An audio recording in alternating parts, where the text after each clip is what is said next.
Attention WFIA members, the virtual 2024 WFI convention will be this fall from September 13th through September 15th, 2024. Scheduled to appear are the world's strongest man, Ken Patera, the world's most dangerous announcer, Gary Michael Capetta, Bill Apter, and just recently signed the High Flyers, Jumpin', Jim Brunzell, and Greg Gagne. And folks, there's more coming on board. So run, don't walk to your keyboard. Get on that computer.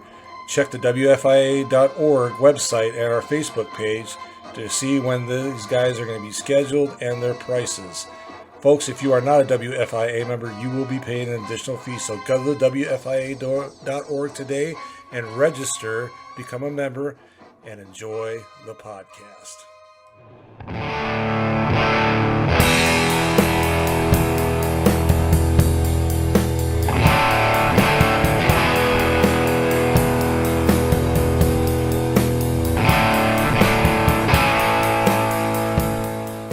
Welcome everybody to Pro Wrestling Wire Radio here, part of ProWrestlingWire.com. I've got a very special guest here today in Cougar Jay. How's it going, sir? I'm doing well, Rick. Thanks for having me. Thank you. And I'm sure that a lot of my fans will probably be very interested in hearing this interview here because, as people know that I'm a huge old school fan, and my favorite years are 1987 to 1989. So that's probably, I'm guessing, probably the height of your career, right? That's around the time you started. That was an incredible era. Really from like 1986 to like 1992 or 93. It was just a great time to be there. Incredible angles. Dusty was booking everything, and he was the booker. And he come up with a lot of incredible angles. They did a lot of good stuff in that era. I don't think it'd ever be topped. When Nature Boy Ric Flair was at the top, and Sting, the old Sting with the blonde hair, not the Crow. Yes. The blonde hair and the makeup, the Rock and Roll Express, Midnight Express. It was just a time to be in that business. It was just a great time. An era. I mean, you're going tens of thousands of people, screaming. It was just an incredible high at that time, and I being young, just breaking into business, I had a good run with it. Had a good time.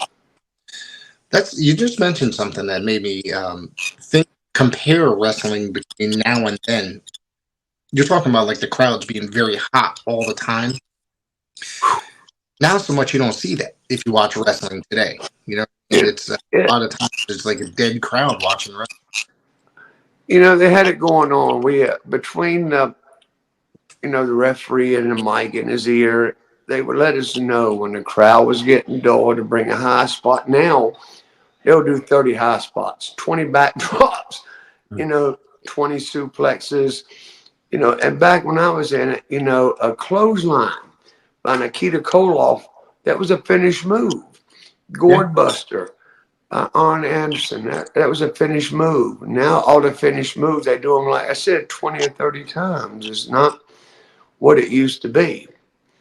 Nowadays they just go crazy, more acrobatic. That's why I don't really pay much attention to it. There's really no hot stories behind it. I mean, Cody Rhodes is trying with WWF. He's up there. He's getting a lot of attention.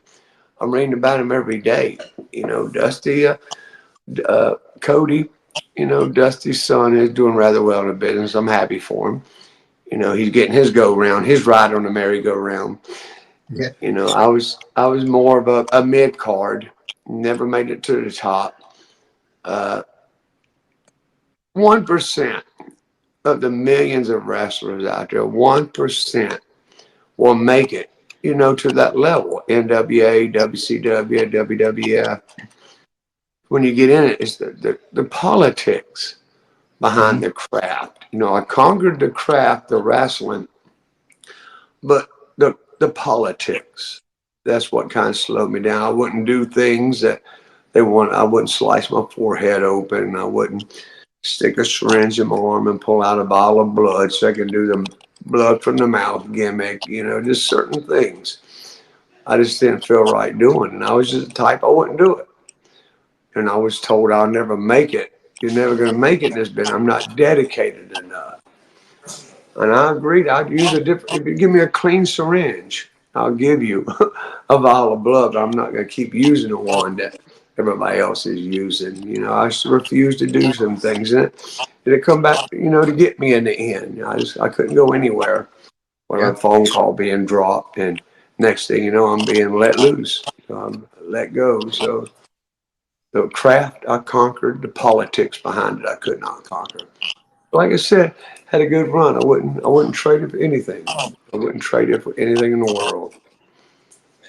One of the things is I want to dive into your wrestling career a little bit, and then we're going to talk about what you're up to today as well. So we'll go into that. But you grew up in Mooresville, North Carolina. Is this correct? Mooresville, North Carolina. Little did I know that's where the wrestling school was, but I'd already moved away.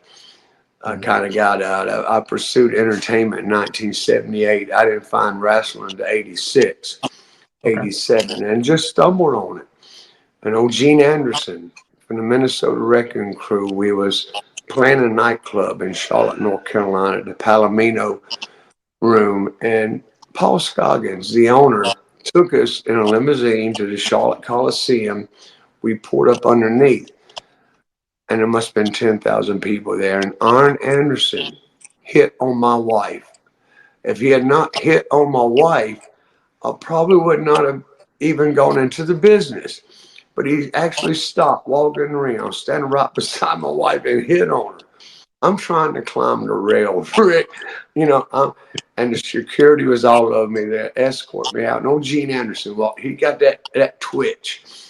He goes, "Hey, kid, you want to be a wrestler?"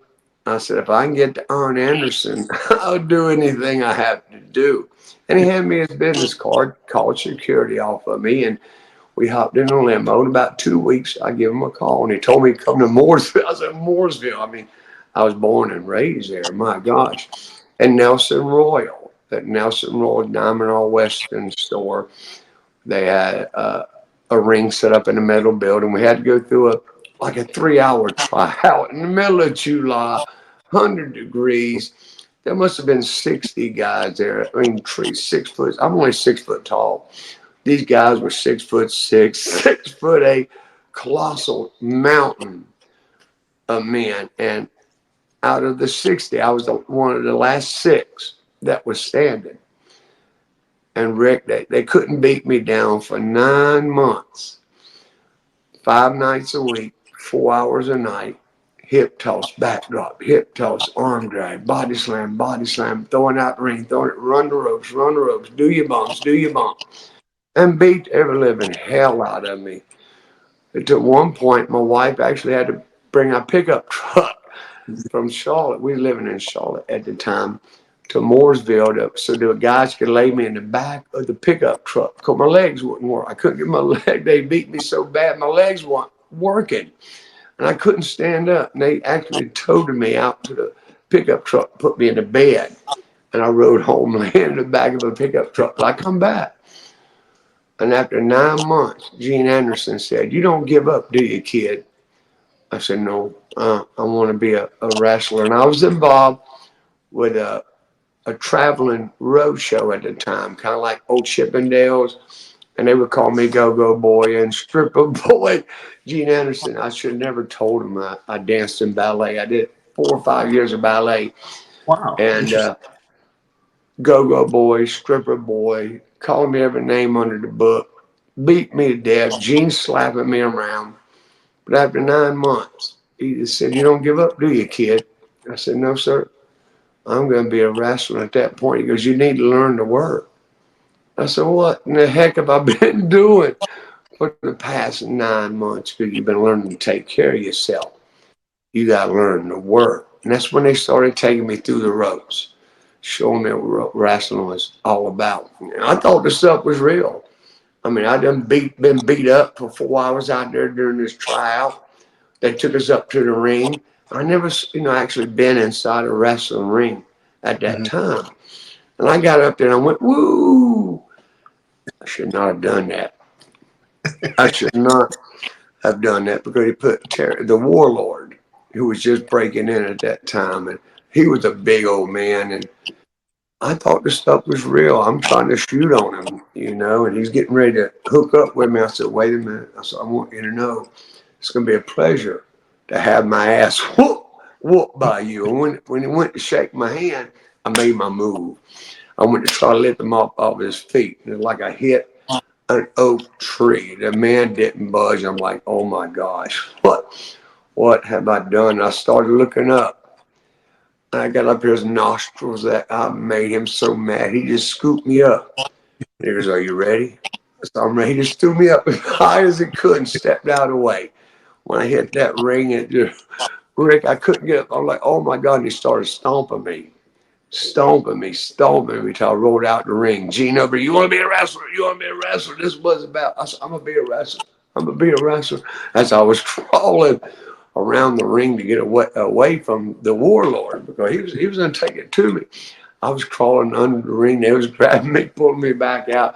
I was just trying to get the hell out of there. I don't believe I was stupid enough to make a move like that. I barely weighed 180 pounds at that time. This man, 300 pounds, 6'8", 6'9". I didn't budge him. At all. And he took it to me. I learned not to ever do that again.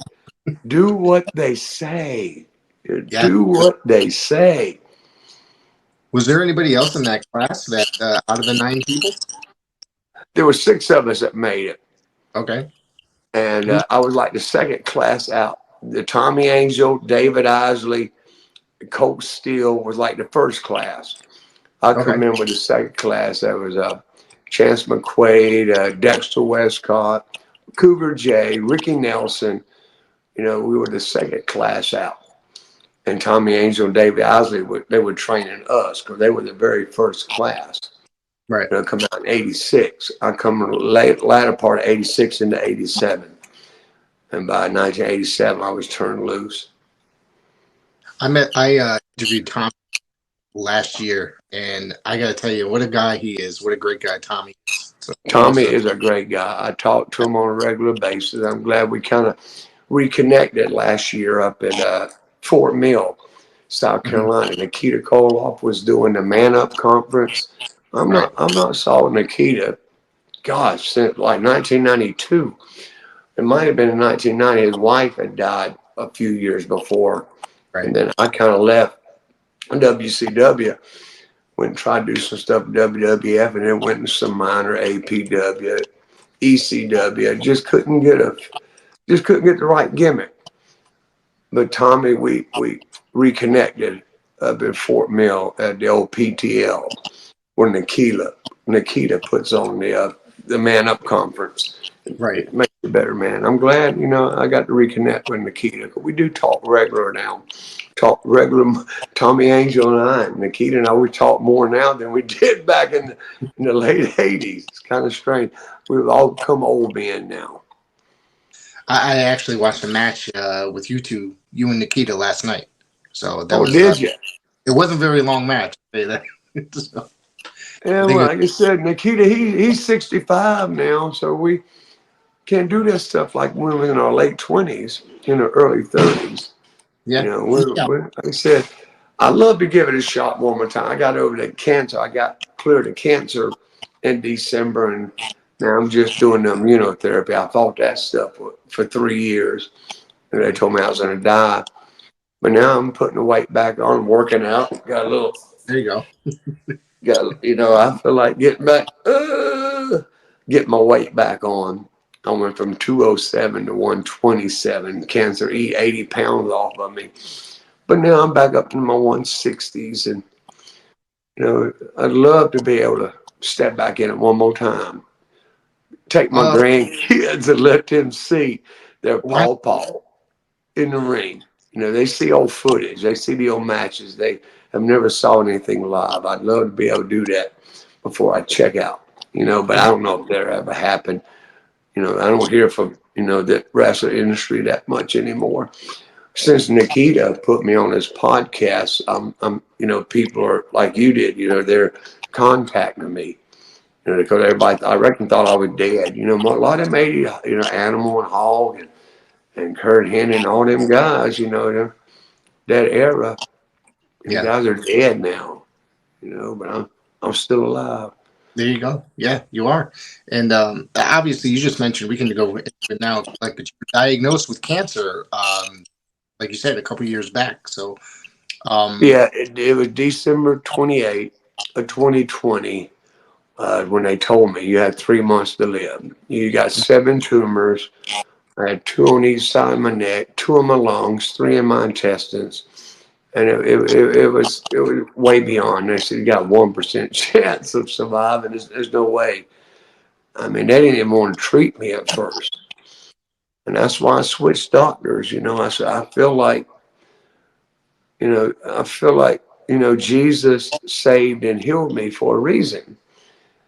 And it was a battle. It was hard, Rick. It was tough. And it put a yeah, lot of stress on the family, put a lot of stress on me. But I said, I'm not going to check out. I'm not. I'm going to fight this. Hospice was in my house in February of 2021. Said, forget these treatments. We can make you comfortable. I said, yeah, you can drug me up. So I take my last breath. I said, I feel like, God has me here for a reason. And she heads up the cancer support group. Her name Nikki. And I go to her support groups. I said, you were going to kill me back in 2021. She goes, we didn't think you was going to survive. They still talk about you here at Flagler Hospital because you didn't have really no chance of surviving. And that's why we was trying to make you comfortable. I never dreamed. I said, you told me nothing supernatural is going to heal me. That's why I asked you to leave and not come back. If I'm going out, I'm going to go out like a man. I'm going to go out fighting tooth and nail. And that's part of what saved me, Rick. Switching doctors, getting somebody more on a positive note and a more spiritual doctor. I found a good oncologist. And he told me, I'm going to do some radical chemo on you. I'm going to do some, and I'd be there 5 or 6 hours a day, get my chemotherapy. And it was tough. But now it's just immunotherapy. I was cleared December 27th, exactly 3 years on the mark of 2023 being cancer free. And Nikita, when I went up there in June, I had a colostomy bag on because they took out like 13 inches of my intestines with 3 tumors. And Nikita laid his hands and prayed that the bag would come off. And I told that was impossible. It was not enough to hook up. But Rick, for some odd reason, a peristomal hernia developed underneath my bag, and they had to do a surgery to remove the hernia. But they told me the bag would probably be on the other side when you come out of anesthesia. But I come 3/4 of an inch. 3/4 of an inch had enough to connect me back up. So October the 4th, I become bag free, cancer free, chemotherapy free. I'm still doing the immunotherapy. And next week, the 31st of this month, one of the most important scans in the past 3.5 years, because we've been doing immunotherapy, for the past 5 months. No chemo, no other cancer meds, just immunotherapy. It's called Keytruda. And they think that's what's keeping it away. And they said, now's the time. If it's going to come back, it's going to come back now. And I'll find out June 6th if the cancer is back or if it's gone and they're going to back it up. If it's still clear, by the end of the year, they may just, turn me loose, let me ring the bell. They'll scam me regularly. But it's going to hit that 4-year mark come December. So it's been a long battle. But I kind of had people thought I was crazy. You've been dropped on your head one too many times, Dion. I try to tell people I had a little head start because I grew up in a non-religious family. There's no God. We had no Bible in the house. We never went to church. So I didn't come up that way. And March 28th of 2020, I was on top of the world. Had my gift shop, had a ghost tour company. I tell ghost stories here in St. Augustine, and had #1 company. I was banking all kind of money, had everything, but I had my demons. You know, a lot of wrestlers go through it. Mask the pain. You can't, you know, I got kind of went wild on the medication, and I was told I had money. I had a wife of 40 years, 3 kids, 6 grandchildren, cars, trucks, a nice house on the lake, had everything going on. And but I wasn't right up here. And I was told, laying in my bed, March 28, 2020, if you continue your ways, you will die. But if you change your ways, I'll give you 20 more years of life. I go, who is this? My wife goes, who are you talking to? I said, I don't know. So you might want to see a psychiatrist. But it took a while to realize that I was given an ultimatum. I did come out of that vision, that experience with God. I started working out, started eating right, got off all the drugs, got off all the alcohol, got off everything. And I went up to 207 pounds.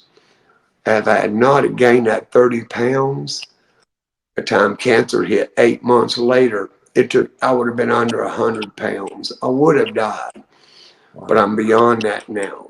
And now people say, oh God, Jesus did save and heal you. I go, yeah, I've been trying to tell everybody this for 4 years now. And now everybody's just starting to understand, you know, Dion's changed. He's not the heathen. Because I had my temper, my rage, and I've knocked a couple people out in my days out there on the streets of St. Augustine. 3 guys grabbed my top hat off my head and took off running. I go, I'll run them down. I'll run them down, Rick. I was like 48 years old at that time. These 3 18-year-old kids took it to him. Took hyperextended in the knee, throat chop, put the other one in the sleeper, and cranked it down. They took the warrant out on me. They took the warrant. And I told the judge, I was in front of Judge Tinlin, I go, there's only 3 of them. You go, Mr. Moore, I understand that you've been trained in martial arts. You've been trained in boxing. You are a professional wrestler. You know how to inflict injury upon people. I said, yes, sir. He goes, they did alienate you. But if you ever come back to my court again, I will prosecute you to the hill. I said, you'll never see me again. You'll never see me again. And so he goes, you dial 911. I just didn't have time to dial 911. A guy was running away with a $200 top hat. I wasn't going to let that go. So I chased him down and took it to him. I might be 64 years old now, but like old Nikita, we're tough old hombres, man. We're tough. We can still take it to your hind end if you back us into a corner. We try to avoid all confrontation. You know, I don't want to do this. Don't force me, please. So I carry a staff with me. I aced that bow staff when I was in martial arts. I been in many ballroom brawls at Q-stick. Save your hind end. You know, taking 2 or 3 guys at a time with that Q-stick. But we're just old tough old birds, you know, and thank God I'm still alive. I lived through it.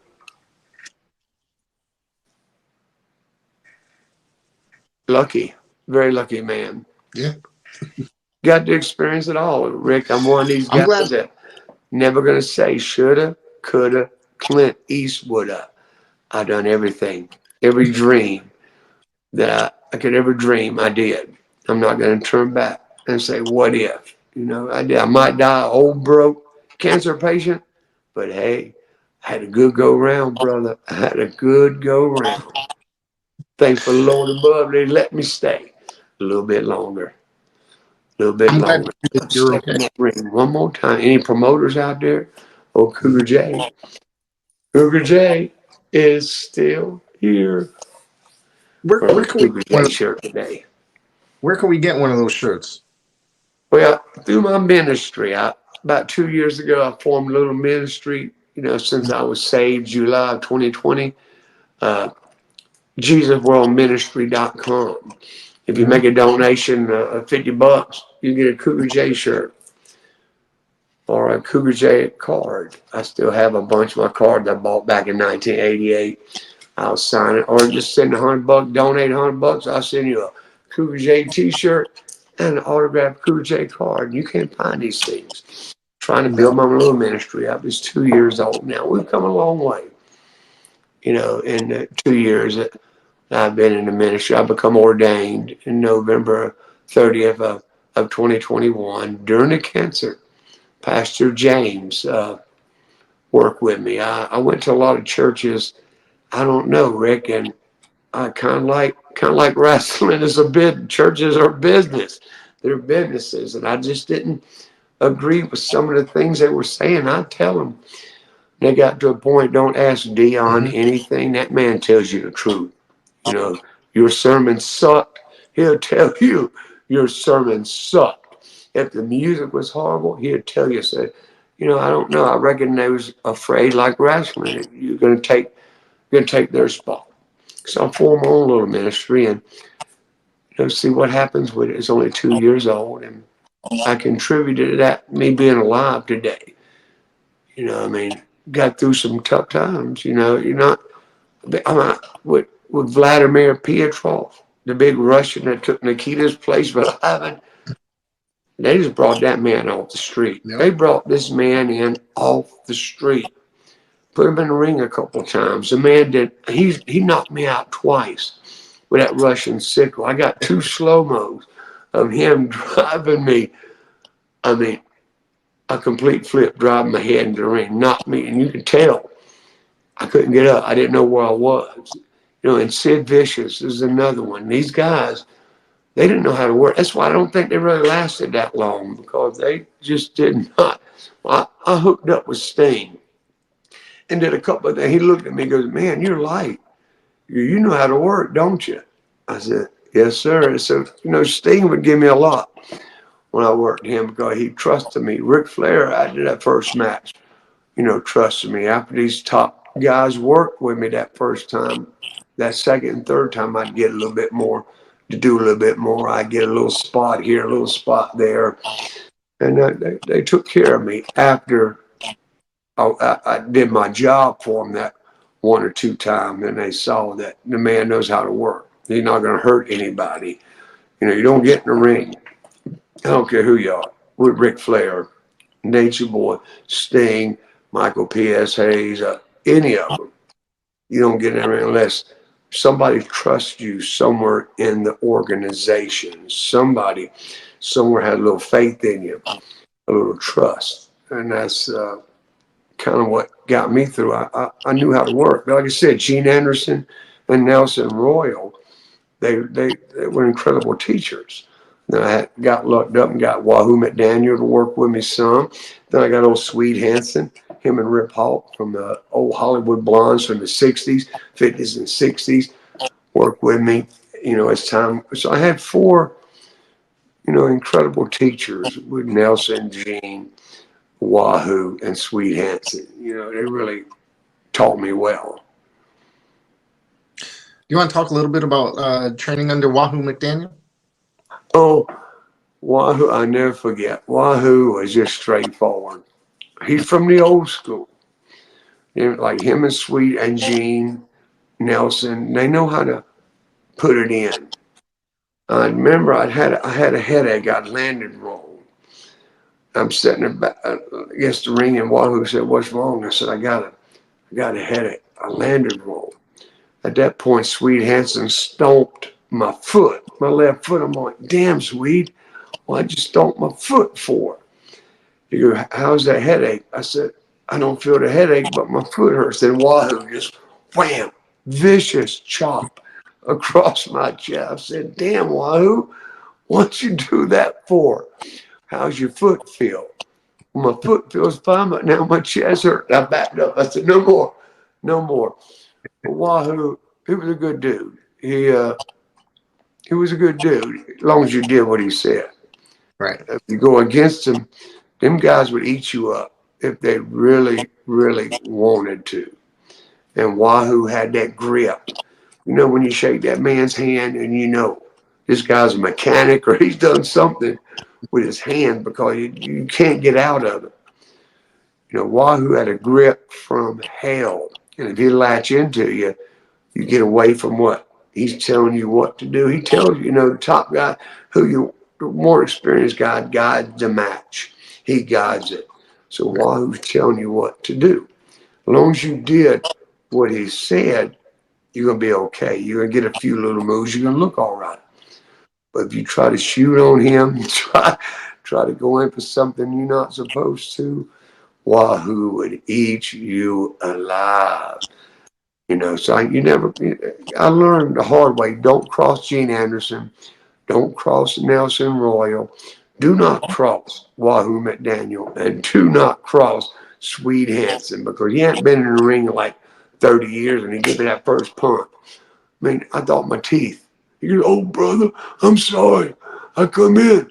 I didn't mean to hit you like that. You okay?" I said, "Do I still have teeth in my head?" I said, "Swede, you hit like a Mack truck." Them old guys.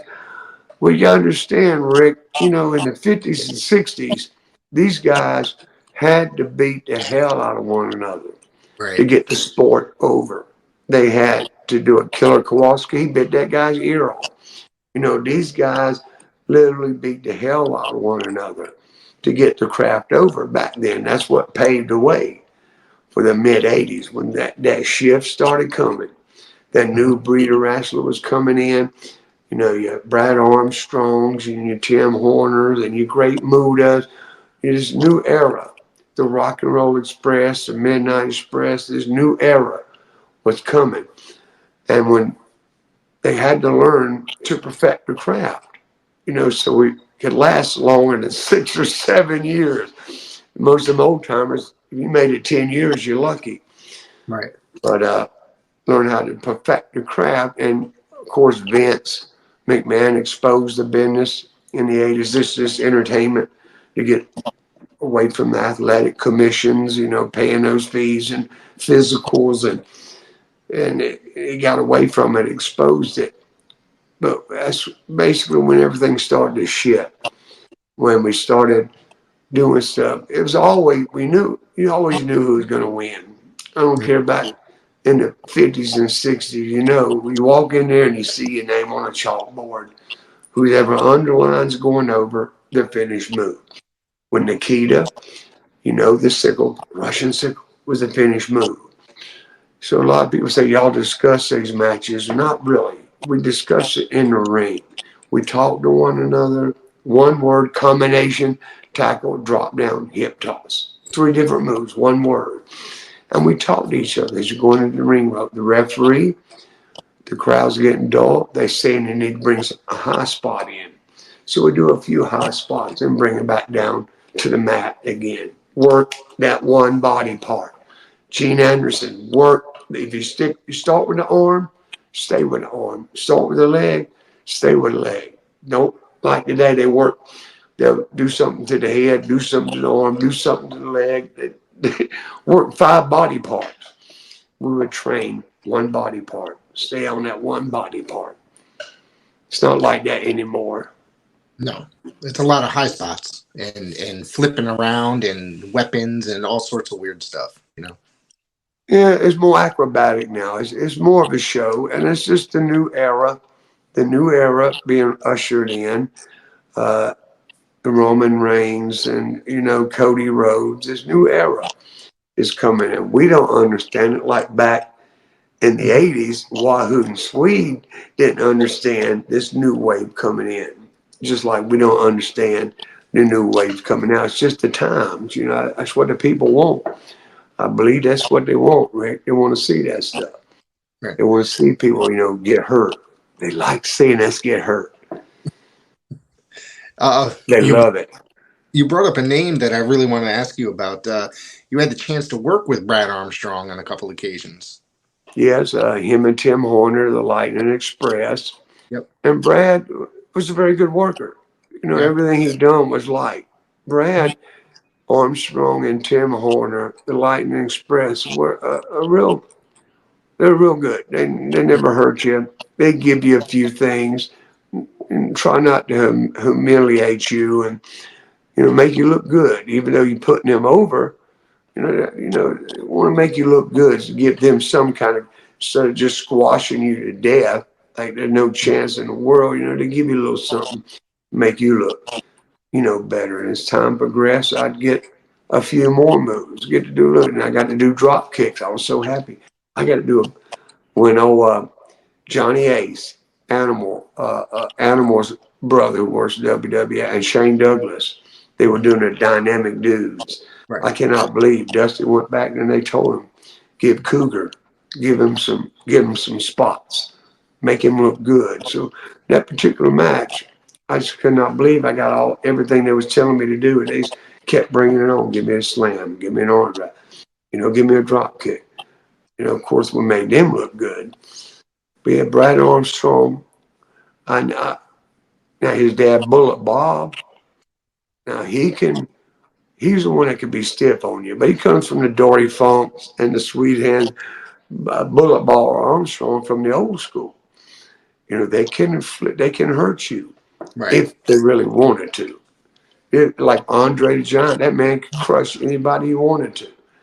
Anybody. But yeah, he had to put Hogan over, and he had to put Ultimate Warrior over, and here's Andre, never lost a match and had to pass the torch. He had to pass it to Hulk Hogan back in the 80s. That was a time I couldn't believe it, because even Hulk Hogan, Terry would tell you, he was afraid. He didn't know what Andre was going to do. Yeah. Them old timers can snap at any time. You don't want to be on the receiving end when they snap. I was wrestling the Fabulous Freebirds, and Terry Gordy, Michael P.S. Haynes. I did everything they were saying, but when Lee Scott got in there, he started trying to take over, and they beat the crap out of that poor kid. And when they threw him out the ring, you could see in the match, I literally tapped Terry Gordy on the back. I'm here. I'm right behind you. So you turn around. That's when P.S. come over there and started to go, stay down, kid. Stay down.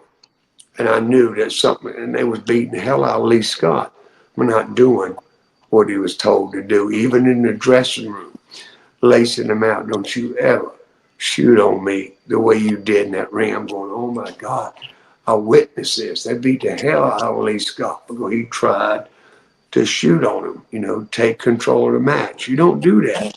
Right. You do what you're told to do. We're paid to do a job. That's our job. Do what the top man says. I think that's why I survived as long as I did. It didn't matter what they told me to do. I wrestled Terry Funk, and he goes, can you go out in the ring? I said, I'll fly. So he just does the motion. I'm the one, running out, going between the second and third rope, getting as high as I can. He's just following me. Got the back of my head and got me by the trunks, just following me around. I flew. And he come out there and goes, that was incredible, kid, incredible. Can you do it again? Sure. He threw me back in the ring and threw me out the other side. Oh, it drew so much heat, but he was like hugging me. Man, you made me look so good. You made me look so good. I said, that's my job, Mr. Funk. You would call me Terry. My name's Terry. I said, all right, Terry Funk. So I had a chance to work some legends. Legends that, how old are you? I'm 49 years old. Oh, see, you in that era, you were young in them late 80s, you were watching us get beat up. Yeah. Yeah. That's my favorite era. That's, I still go back, at night, a lot of times I come home from work, I'll throw on old NWA, AWA, all that stuff. You know what I mean? Sit there and watch it at nighttime because there's nothing else on TV, right? Really. It just hyped you up. It gets you get a Turner studio in Atlanta, MTV tapings. My God, it drives people crazy. The stuff we did, and people were going nuts. They were eating it up. No matter, Dusty would lay out a storyline. I tell you what, you're like, that's never going to work. Once it gets out there and it starts it, you're like, damn, this shit is hitting it. Dusty is hitting. He's bringing people to where they just, about ready to pass out. They just to the extreme, playing people's emotions. And there's no one like, Ricky Morton from Rock and Roll Express. That dude could play the emotions on people and looking at people to cry, help. And they're eating it up. Let's help Ricky Morton. My God, he's getting the hell beat out of him. Robert always do the same, but Ricky, never knowing that boy could sell. That man knew how to work a crowd, just like Flair. And the science, there's no one ever going to top Ric Flair. I don't care who you are. I mean, the science with him and Ricky Steamboat in New Orleans, Louisiana. An hour and 15 minutes. Them two guys went, and they just had the crowd here the entire time. I saw Ron Garvin, him and Ric Flair. I mean, they chopped each other so many times. Flesh would be dangling. They chopped so hard for a whole hour, pop, pop, that they would just come back bleeding from the chest, from opening up skin from them chops. I took 3 from Ric Flair. I'm like, damn. I had to get down like, man. Attention WFIA members, the virtual 2024 WFI convention will be this fall from September 13th through September 15th, 2024. Scheduled to appear are the world's strongest man, Ken Patera, the world's most dangerous announcer, Gary Michael Capetta, Bill Apter, and just recently signed the High Flyers, Jumpin', Jim Brunzell, and Greg Gagne. And folks, there's more coming on board. So run, don't walk to your keyboard. Get on that computer. Check the WFIA.org website and our Facebook page to see when these guys are going to be scheduled and their prices. Folks, if you are not a WFIA member, you will be paying an additional fee. So go to the WFIA.org today and register, become a member, and enjoy the podcast. Nope, that's all right. My very first match in NWA was with Nikita Koloff. I know they were ragging me, but I'm a nervous wreck. Nikita wasn't talking to me, so I knew this man. They said, duck away, you're going to have your teeth in his forearm from that Russian sickle. Had me so nervous. And when we got to that point, we hooked up, he would get me in a headlock. So I'm like, wow. So I got him in the headlock. We done a few other things, and he went up slamming to get set up. I'm like, oh, God, here it comes. Here it comes. Are you still there? Yeah, I'm here. Here it comes. I tell you, Rick, I'm like, wow, that was really nice. And you lay there and let him do the 3 count. I didn't hardly feel it. But with Vladimir Petrov, he laid it in. The boy didn't know no better. And they was telling me about Ric Flair. You duck away from the man's chops, he gonna eat you up. Put that chest out there, and I did. Ricky backed me in that corner. He goes, here comes the chop, kid. I put that chest out there. Wham! Oh my God, my breath jumped out. Went, damn, that was a chop. And he set me up again. Here it comes again, kid. I'm kind of like, I put it out there. Wham! I'm like, oh. On the third one, I'm kind of like, and after that, I had to drop. I had to get out. I couldn't take more. I was like, man, them chops light you up. Makes your breath jump out and go, that was a chop. That was a chop from hell. But it was great. The people loved it. I mean, people loved those chops. They like seeing us get hurt. Yeah. And wrestling, it does hurt. People know, they say it's fake. You're trained to fall. But yeah, it hurts. Every single time you take that bump, it hurts. There's a spring in the ring. No, there's not. There's a 2x12s and a piece of plywood and a little bit of foam. What gives is the actual wood. No stiff rings. It hurt every single time. Every single time. And when people call it fake, that's something that I just don't care for. I always invite them down to my friend's school. I said, you think it's fake? I'll bring you down and, say, we'll show you how fake it is. We know who's going to win. You Yeah. know what the finish move is going to be. What happens in between, it's all improv, buddy. You're just rolling with it. The crowd's actually controlling what you do in there. They stay yelling and screaming. That's all you want. Yeah. That crowd to participate, take part in it. And there's some of them wrestlers that played that emotional card, man. They knew. They knew how to grab you inside and make you believe it. You know, Dusty actually beat Lex Luger, the Four Horsemen, Ric Flair, Ole and Arn. They think that Dusty really gonna beat, but they play it off. The four of them, he'd come up with that elbow, and Dusty cleared the ring. You know,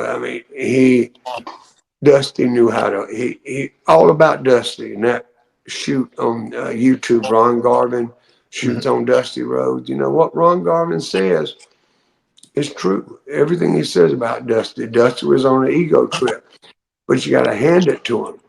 The man knew how to work. He knew the business. He knew what would go and would not go. You know, Dusty knew.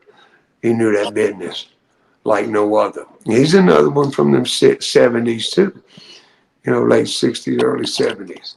Right. I grew up watching Swede Hansen and Rip Hall. Then in the 70s, I kind of idolized Ric Flair. And that was my heroes, was Rip Hawk and Ric Flair when I was growing up.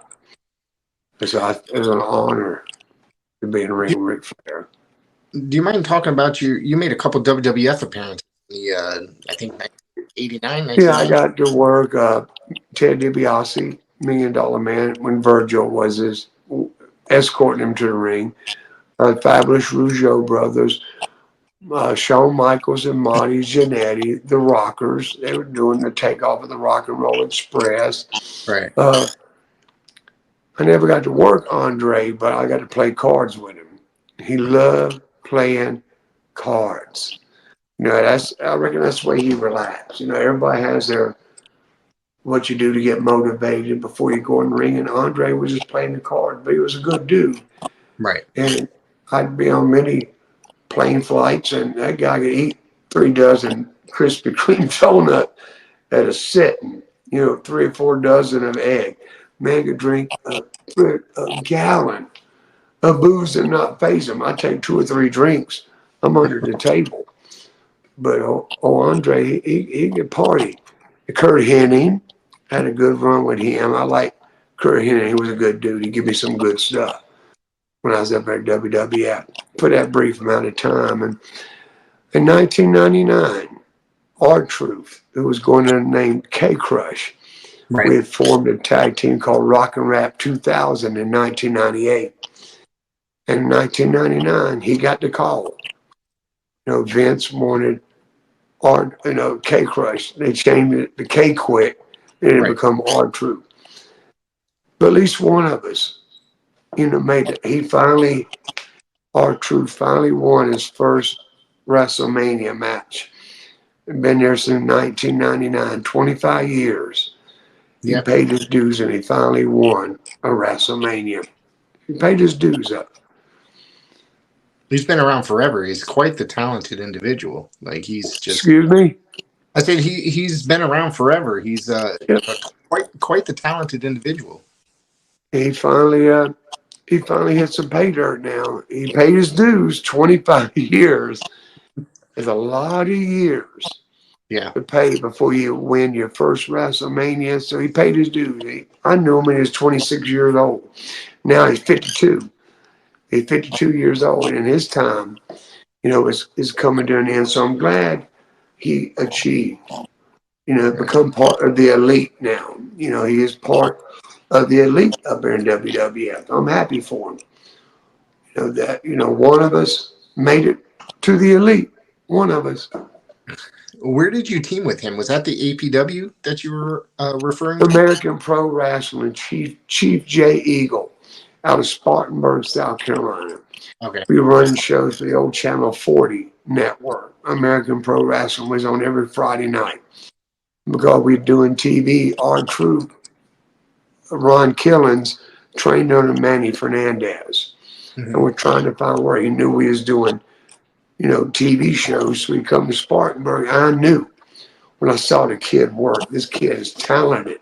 If I formed something with this guy, maybe it'd take me to the top.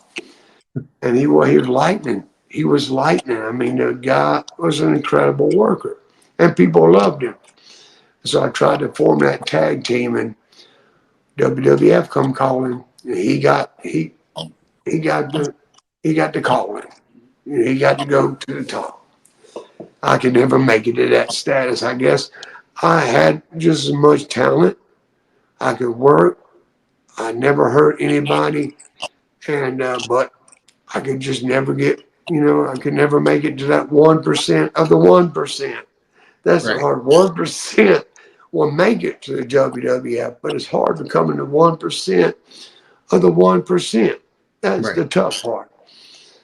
And now look at Rock, Dwayne Johnson. He's coming. He's gone back. The man's got $1 billion. Why he want to go back to wrestling? So he must enjoy. It's the enjoyment of it. There's nothing Right. like Rick being in front of 40,000 people, hearing them scream, the rush that you get. This is an incredible high.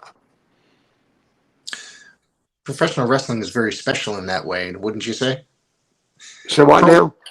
Pro wrestling is very special in that way, though, wouldn't you say? Oh yeah, just of it's course, very, it is. Nothing like it. yeah. I'm just gonna want to throw two more names at you, if you could. Yeah. Yeah. Talk about well, maybe three. Hold on. Talk about working with Barry Windham. Barry Windham. Oh, Barry was a good worker. He never hurt. Sometimes you get a little something, but a lot of times you didn't. Yeah. But Barry Windham it was great working in the ring with Barry Windham and his brother Kendall. I got to work Kendall a lot of house shows. So yeah, Barry Windham was an excellent worker at the time. Who else you want to throw at me? Larry Zbyszko. Oh, yeah, Larry Zbyszko. He could work a crowd. The time we worked, man, people were trying to text me. The time that we worked, he was with Baby Doll. Remember Nikolai? Baby Doll. She was his valet, and he played the crowd more than during the wrestling match. He would actually play the crowd. I'm gonna get my charger. I'll be sitting here. Larry Zbyszko really was an incredible worker. I love working Larry Zbyszko. He never hurt you. He'd give you a little something, make you feel good about your job, instead of just beating the living hell out of you and sending you home. But Larry Zbyszko was excellent worker. I love working Larry Zbyszko. Worked him several times. I'm plugging my phone in so it won't go dead on me. Now I'm back at you. Mike Rotunda. Oh, I got to do my first championship for the belt with Mike Rotunda. And he gave me so much stuff. He walked the ring with Kevin Sullivan and Sid Vicious, the Varsity Club. Right. And Mike, everything he done, the match looked like he beat the hell out of me and he wore the hair and everything illegal he could do. But the man was like a night off. He would never hurt you and make you look good. Like I said, so many guys didn't want to be in there, but with Mush, they wanted you to do something. They wanted you to make them look good, but they want to give you a little bit of credibility. Just not beat the heck out of you. Give you a little bit of credibility. Oh, God. I'm trying to get my phone back in my tripod. I might just hold it. Okay. And Mike Rotunda, good old guy. I like working him. I'd work him any day of the week. It wouldn't bother you at all. Mike Rotunda. I'm glad you brought that name up. That was my first television championship. TV, it was for the belt. And he was giving away $10,000 if you could beat him in 10 minutes or less. So they was talking me up. This would be an excellent young Cougar Jay. You could upset Mike Rotunda, how it would excel his career.